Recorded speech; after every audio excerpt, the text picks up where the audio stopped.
The Texas Chainsaw Massacre just got its biggest update since launch that not only includes a new game-changing character, Hands, but also reworked the skill trees of every single other character in the game. This is a true meta shakeup at its finest. So in this video, we're going to take a look at the family and see where they line up in this new version of the game. Side note, before we get started, with everyone having their skill trees reworked, now is a really great time to jump back into the game or pick it up for the first time while everyone is busy releveling their perks in the new skill trees. So let's start with the literal elephant in the room, Hands. Now, Hands is a very unique family member, and although many people will jump to call him overpowered or game-breaking, that's not really the case at all. The reason it seems that way is because he's a missing part of what should have been in the core game. His primary power is called Ripstall, and it allows him to reset victim progress in sort of the same way victims can use wells to reset so they don't die, right? That's a big change to the game, and it's going to take some time for people to get used to it, but it's a very healthy change in the long run. My only gripe is that this is tied to a paid DLC character and wasn't spread into the vanilla game like I had hoped. Ripstall can be used on fuse box, pressure tank, battery, and the generator. Hands also has 3 electric traps that can be placed on most metal, interactable objects and objectives in the game. These traps do a very small amount of damage, like 5 I believe. They are intended to be used as mini alarms. They can be moved, disarmed, and reactivated. His third ability is Defensive Barge, which does a flat amount of damage and knocks victims over. It's not very easy to get use out of this because Hands must stand still to use it, making it pretty awkward, and it also stuns him longer than it stuns the victim that gets hit with it, while also draining and stopping stamina recovery for him. As a fourth potential ability, Hands has the perk Barrier Breaker that allows him to break barricades like Leatherface, but only if the perk is equipped, so he's an amazing character for sure. But make no mistake, the original 3, Leatherface, Hitchhiker, and Cook, are still the best team comp for a sweaty 3-man. That said, what Hands does so effectively is that he can flex and play the role of any of the original 3 without overshadowing any of them. But since he can still fill in for them, it opens up the meta and allows all the other family members to work in any team comp, even in solo queue without comms. And that's why Hands is so healthy for the game. Before, having Sissy and Johnny as your teammates left you in a losing situation where you were never going to have enough utility to stop good victims from running your team over. Now slap Hands on that team and it enables Johnny and Sissy to be able to play their roles strongly because of the all-encompassing utility that Hands brings to the table. Now I'm putting Hands at high A tier. His chase is pretty weak, he's slow, his attacks don't have forward thrust to them, so victims that know how to manage their stamina can stay ahead of him. His traps are just for information, and his barge is very niche. Ripstall is his only truly strong ability, so to nerf it in any way besides adding a longer cooldown would kill the character, and that's how you know the character is not as overpowered as people are claiming. He's really not. A lot of the problems that get brought up because of Hands aren't really related to him and are core design issues that are being misconstrued as Hands balance issues. The only tweak he needs is a longer cooldown on Ripstall, that's it. For his skill tree, Scout is a must because of his base speed being terrible.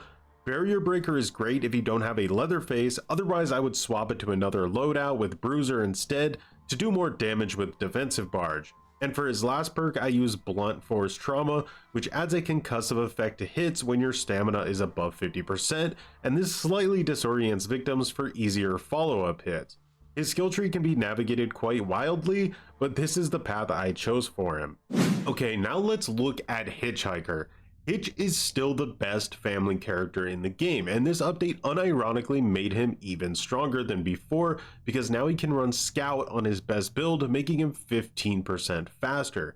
Combine that with the Dinner Bell to track survivors who have stepped in your traps, and with Venom, which adds 30 bleed damage to stepping on a trap, with his level 2 ability that adds 33% more damage to anyone who steps in a trap, and it is over for any victim that makes the mistake of stepping in a trap. Follow the left skill tree for this build and grab the Suffocating Grip Grandpa perk to allow your entire team to win close encounters way easier. On the build side of things, it doesn't really get much stronger than this unless you're going for a chase build. Now for in-game, if you know where to set Hitchhiker's traps up, you can make moving around a nightmare for the victims, where one wrong step means guaranteed death, right? Now as for gameplay changes, we need to talk about how well he combos with the big new modifier hands. Like every family member, Hitch pairs extremely well with him. I've heard a lot of complaints that there's a trap meta, but people are over exaggerating. Hitch is still the only family member who has impactful traps. Hans and Nancy both only do 5 damage with their traps. They are both still just information abilities. It's like calling a padlock a trap. It doesn't actually trap you, right? So once again, Hitchhiker makes the top spot, the true S tier killer in the game. Grandpa always said he was the best for a reason, right? He's great in every situation and makes every team considerably stronger. Alright, now it's time for Leatherface. This update pulled Leatherface's scout build away from damage, so now you have to choose between insane damage output or movement speed. I personally always prefer damage output over speed anyway, even though I know speed had a higher skill ceiling. Regardless, Leatherface isn't changed much. He's still the most lethal family member in the game. He combos well with hands, but you have to be careful because having 3 family members who can't use wall gaps can be problematic sometimes, so with this combo, using a Hitch or Sissy is recommended to make up for that weakness. I've heard people say not to use Leatherface and hands together because they do the same thing, which just isn't true at all, so don't listen to that. They absolutely combo, and like I said before, hands can swap out his barricade breaker perk when there's a Leatherface, so it actually enables hands to do more when comboed with Leatherface. So with that said, Leatherface is still S tier after the overhaul, no power creep from hands, and his skill tree has only been slightly nerfed. For his power, you can still go straight up the middle for maximum one-shot capability. For his perks, for max damage, I'm running Big Swings for 15% extra damage, Violent for 20% extra damage, and Serrated for extra bleed damage. Now Serrated doesn't affect overhead damage output, but it does help with any follow-up attacks and can help you get gallow kills. For his attributes, max out damage and pour the rest into blood harvesting. With Violent, you might think less blood harvesting is better because it's easier to max out a small blood vial, but that's not actually how the math works. The more blood harvesting you have, the faster it maxes out, with the benefit of allowing you to feed Grandpa periodically with a big payoff. He has 0 use for stamina, so just do not bother at all. The skill tree I used goes straight up the left side. Now let's move on to Cook. Cook is still pretty much exactly how he was, but a little bit better, at least in my opinion. Again, he combos really well with hands. The electric traps can double up on padlock gates, giving a little extra defense to your padlocks, especially on gates that are harder to watch.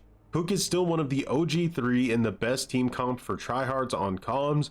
However, in solo queue, he can still suffer from shitter team syndrome. He is a support character, and supporting shitters just has you in the toilet with them. He's also very map dependent and can suffer on trash factories like Abandoned Mill and Slaughterhouse. He still places A tier in my opinion, but only because of his comm strength and overall utility, but not higher than hands. For his best build, you still want all families see noise on his skill tree.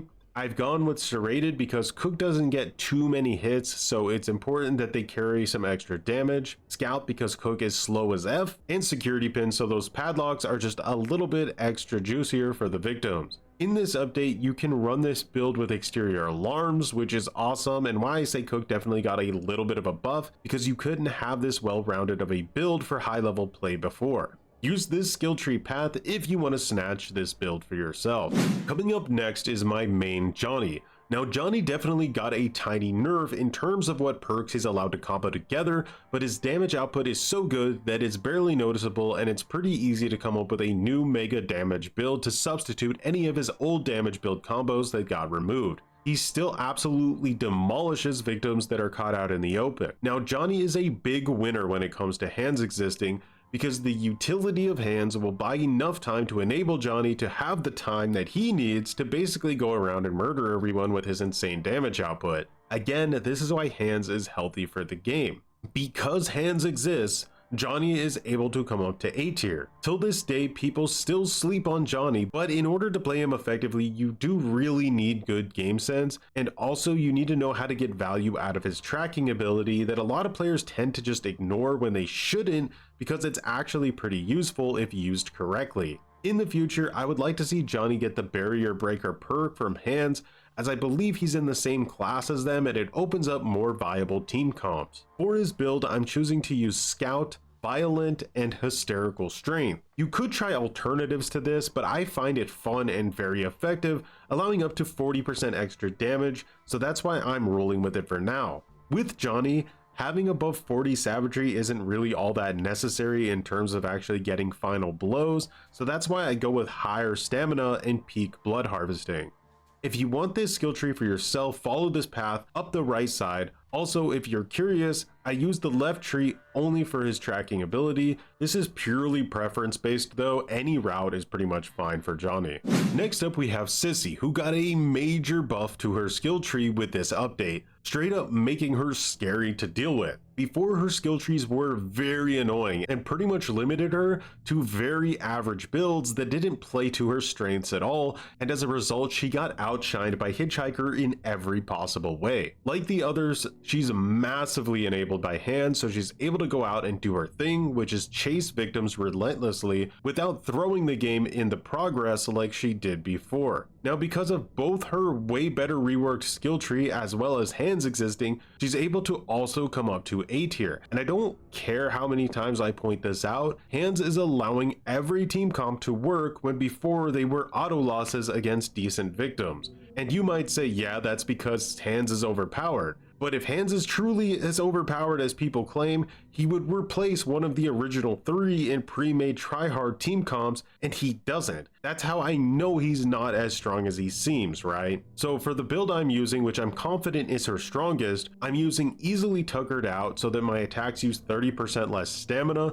This is a massively underrated perk and outperforms Unrelenting in my opinion. Then Scout for the permanent 15% speed increase, which is way better than Slippery. And then lastly, I have Wireframe, which really allows her to be the ultimate predator in terms of messy chases. This build feels great on her, and she's easily one of the most fun family members in the game to play right now. As a bonus, you also get exterior alarms with this build, giving her team really good utility with her base kit blood harvesting. If you want this build, follow this skill tree path here, and also this is the ability skill tree I use and seem to get the most value out of. Then lastly, we have poor old Nancy, who has not really seen any love in this update and remains in a really bad spot. Her skill trees are okay, but it doesn't really matter because she doesn't really do anything all that helpful. Remember when Nancy came out and everyone complained that she was completely broken and pay to win, so the devs nerfed her unjustifiably, and now she's pretty much worthless and worse than every other family member in the game?